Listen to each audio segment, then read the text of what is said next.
ओम शांति। 28 मार्च 2025 के बाबा के महावाक्य। बाबा कहे, मीठे बच्चे, तुम बहुत लक्की हो क्योंकि तुम्हें बाप की याद के सिवाय और कोई फिक्रात नहीं।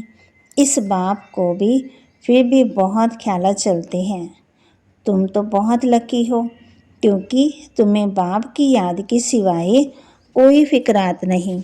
इस बाप को तो फिर भी बहुत ख्याल चलते हैं। प्रश्न, बाप के पास जो सपूत बच्चे हैं उनकी निशानी क्या होगी? बाप के पास जो सपूत बच्चे हैं उनकी निशानी क्या होगी? उत्तर, वे सभी का बुद्धि योग एक बाप से जुड़वाते रहेंगे, सर्विसेबल होंगे, अच्छी रीति पढ़कर औरों को पढ़ाएंगे, बाप के दिल पर चढ़े हुए होंगे। ऐसे सपूत बच्चे ही बाप का नाम बाला करते हैं। जो पूरा पढ़ते नहीं वह औरों को भी खराब करते हैं। ये भी ड्रामा में नोंद है। गीत ले लो दुआएं माँ बाप की, सर से उतरेगी गठरी पाप की। ओम शांति। हर एक घर में माँ बाप और 2-4 बच्चे होते हैं, फिर आशीर्वाद आदि मांगते हैं। वह है हद की बात। ये हद के लिए गाया जाता है, बेहद का किसी को पता ही नहीं है। अभी तुम बच्चे जानते हो, हम बेहद के बाप के बच्चे और बच्चियां हैं। वे माता पिता होते हैं हद के। ले लो दुआएं हद के माता पिता की। ये है बेहद का माँ बाप। वे हद का माँ बाप भी बच्चों को संभालते हैं, फिर टीचर पढ़ाते हैं। अब तुम बच्चे जानते हो, ये है बेहद के माँ बाप, बेहद का टीचर, बेहद का सतगुरु, सुप्रीम फादर, टीचर, सुप्रीम गुरु, सत बोलने वाला, सत सिखलाने वाला। बच्चों में नंबरवार तो होते हैं ना। लौकिक घर में 2-4 बच्चे होते हैं तो उनकी कितनी संभाल करनी पड़ती है। यहाँ कितने ढेर बच्चे हैं, कितने सेंटर से बच्चों के समाचार आते हैं। ये बच्चा ऐसा है, ये शैतानी करता है, ये तंग करता है, विघन डालता है। बाप को फुरना तो रहता, प्रजापिता तो ये है ना, कितने ढेर बच्चों का ख्याल रहता है। तब बाबा कहते हैं, तुम बच्चे अच्छी रीति बाप की याद में रह सकते हो। इनको हजारों काम है, फिर फुरना तो है ही। बाबा को कितने ख्याल चलते रहते, कितने ढेर बच्चों को संभालना पड़ता है। माया भी बड़ी दुश्मन है। अच्छी रीति कोई कोई की खाल उतार देती है, कोई को नाक से, कोई को चोटी से पकड़ लेती। इतने सब का विचार तो करना पड़ता है, फिर भी बेहद बाप की याद में रहना पड़े। तुम हो बेहद के बाप के बच्चे, जानते हो हम बाप की श्रीमत पर चल क्यों ना बाप से पूरा वर्षा ले लेवें। सब तो एक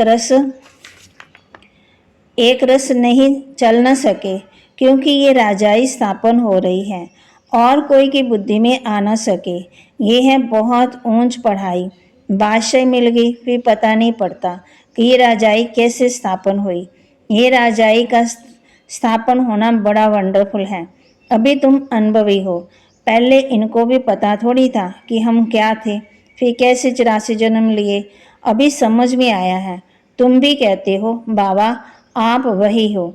ये बड़ी समझने की बात है। इस समय ही बाप आकर के सब बातें समझाते हैं। इस समय बल कोई कितना भी लखपति करोड़पति, बाप कहते हैं ये पैसे आदि सब मिट्टी में मिल जाने हैं, बाकी टाइम ही कितना है।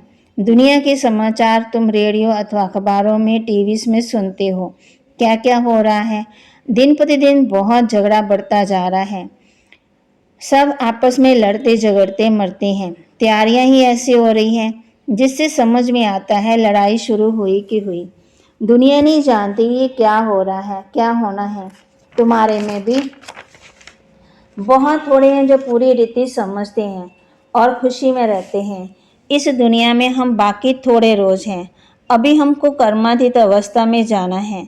हर एक को अपने लिए पुरुषार्थ करना है। तुम तो पुरुषार्थ करते हो अपने लिए, जितना जो करेंगे उतना फल पाएंगे। अपना पुरुषार्थ करना है और दूसरों को पुरुषार्थ कराना है, रास्ता बताना है। ये पुरानी दुनिया खलास होनी है। अब बाबा आया हुआ है नई दुनिया स्थापन करने, तो इस विनाश के पहले तुम नई दुनिया के लिए पढ़ाई पढ़ लो। भगवान नवाज, मैं तुमको राजयोग सिखाता हूँ। लाडले बच्चे, तुमने भक्ति बहुत की है। आधा कला तुम रावण राज्य में थे ना, ये भी किसी को पता ही नहीं है कि राम किसको कहा जाता है, राम राज्य की कैसे स्थापना हुई, ये सब तुम ब्राह्मण ही जानते हो। तुम्हारे में भी कोई तो ऐसे हैं जो कुछ भी नहीं जानते। बाप के पास सपूत बच्चे हैं जो सबका बुद्धि योग एक बाप के साथ जुड़वाते हैं। जो सर्विसेबल हैं, जो अच्छी रीति पढ़ते हैं, वो बाप के दिल पर चढ़े हुए हैं। कोई तो फिर नालायक ही होते हैं, सर्विस के बदले डिस सर्विस करते, जो बाप से अपना बुद्धि योग तोड़ा देते हैं। ये भी ड्रामा में नोंद है। ड्रामा सा ये होने का ही है। जो पूरा पढ़ते नहीं है वे क्या करेंगे, औरों को भी खराब कर देंगे। इसलिए बच्चों को समझाया जाता है बाप को फॉलो करो, और जो भी सर्विसेबल बच्चे हैं, बाबा के दिल पर चढ़े हुए हैं, उनका संग करो। पूछ सकते हो किसका संग करें, बाबा झट बता देंगे, इनका संग बड़ा अच्छा है। बहुत है जो संग ही ऐसा करते हैं जिनका रंग ही उल्टा चढ़ जाता है। गाया भी जाता संग तारे कुसंग बोरे, कुसंग लगा तो एकदम खत्म कर देंगे। घर में भी दास दासियां चाहिए, प्रजा में भी नौकर चाकर सब चाहिए। ये सारी राजधानी स्थापन हो रही है, इसमें बड़ी विशाल बुद्धि चाहिए। इसलिए बेहद का बाप मिला है तो श्रीमत ले उस पर चलो, नहीं तो मुक्त पदवी भ्रष्ट हो जाएंगी। ये पढ़ाई है, इसमें कभी फेल हुए तो जन्म जन्मांतर कल्प कल्पांतर फेल होते रहेंगे। अच्छी रीति पढ़ेंगे तो कल्प कल्पांतर अच्छी रीति पढ़ते रहेंगे। समझा जाता ये पूरा पढ़ते ही नहीं है तो क्या पदवी मिलेगा। खुद भी समझते हैं हम सर्विस तो कुछ करते नहीं हैं, हमसे तो होशियार बहुत हैं। होशियार को ही भाषण के लिए बुलाते हैं, तो जरूर जो होशियार हैं ऊंच पद भी वहीं पाएंगे। हम इतनी सर्विस नहीं करते तो ऊंच पद पा नहीं सकेंगे। टीचर तो स्टूडेंट को भी समझ सकते हैं, रोज पढ़ाते हैं, रजिस्टर उनके पास रहता है। पढ़ाई का और चलन का भी रजिस्टर रहता है। यहाँ भी ऐसे है। इसमें फिर मुख्य है योग की बात। योग अच्छा तो चलन भी अच्छी होगी। पढ़ाई में फिर कहाँ अहंकार आ जाता। इसमें सारी गुप्त मेहनत करनी है, याद की। इसलिए बहुतों की रिपोर्ट आती है कि बाबा हम योग में नहीं रह सकते। बाबा ने समझाया है योग अक्षर निकाल दो। बाप जिससे वर्षा मिलता है उनको तुम याद नहीं कर सकते हो, वंडर है। बाप कहते हैं हे आत्माएं, तुम मुझ बाप को याद नहीं करते हो, मैं तुमको रास्ता बताने आया हूँ। तुम मुझे याद करो तो इस योग अग्नि से तुम्हारे पाप भस्म हो जाएंगे। भक्ति मार्ग में मनुष्य कितना धक्का खाने जाते हैं। कुंभ के मेले में कितना ठंडे पानी में जाकर स्नान करते हैं, कितनी तकलीफ सहन करते हैं। यहाँ तो कोई तकलीफ ही नहीं है। जो फर्स्ट क्लास बच्चे हैं वह एक माशूक के सच्चे सच्चे आशिक बन याद करते रहेंगे। घूमने फिरने जाते हैं तो एकांत में बगीचे में बैठकर याद करेंगे। झरमई जंगमई आदि वार्तालाप में रहने से वायुमंडल खराब होता है। इसलिए जितना टाइम मिले बाप को याद करने की प्रैक्टिस करो। फर्स्ट क्लास सच्चे माशूक के आशिक बनो। बाप कहते हैं देहधारी का फोटो नहीं रखो, सिर्फ एक शिव बाबा का फोटो रखो जिसको याद करना है। अगर समझो सृष्टि चक्र को भी याद करते रहे तथा मूर्ति और गोले का चित्र फर्स्ट क्लास है। इसमें सारा ज्ञान है। सुदर्शन चक्रधारी नाम तुम्हारा नाम अर्थ सहित है।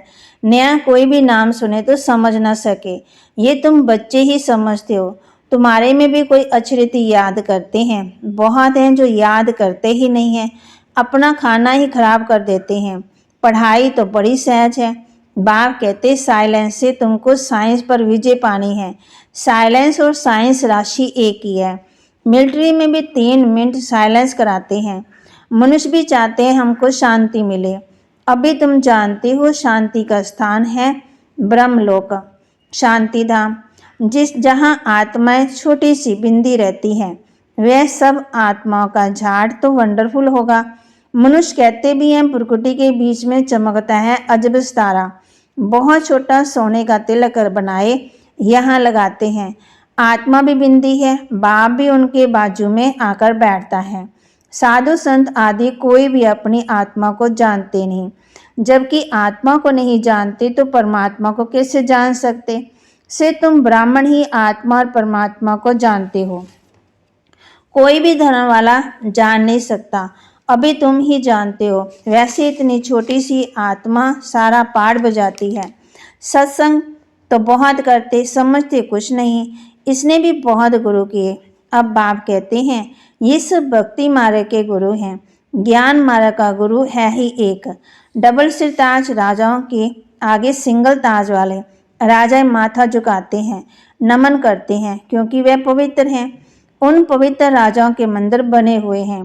पतित जाकर उन्हों के आगे माथा टेकते हैं, परंतु उनको कोई पता थोड़ी है कि ये कौन है, हम माथा क्यों टेकते हैं।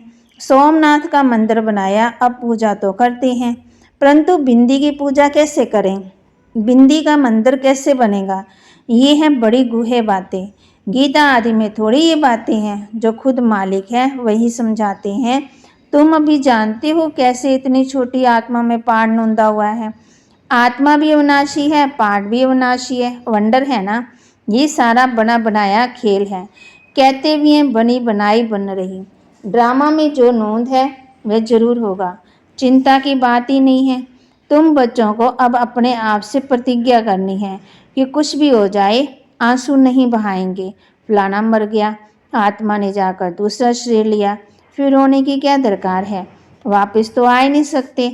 आंसू आया तो बाबा कहते ना पास हुए, इसलिए बाबा कहते हैं प्रतिज्ञा करो कि हम कभी रोएंगे नहीं। परवार थी पार ब्रह्म में रहने वाले ब्रह्मा बाप की,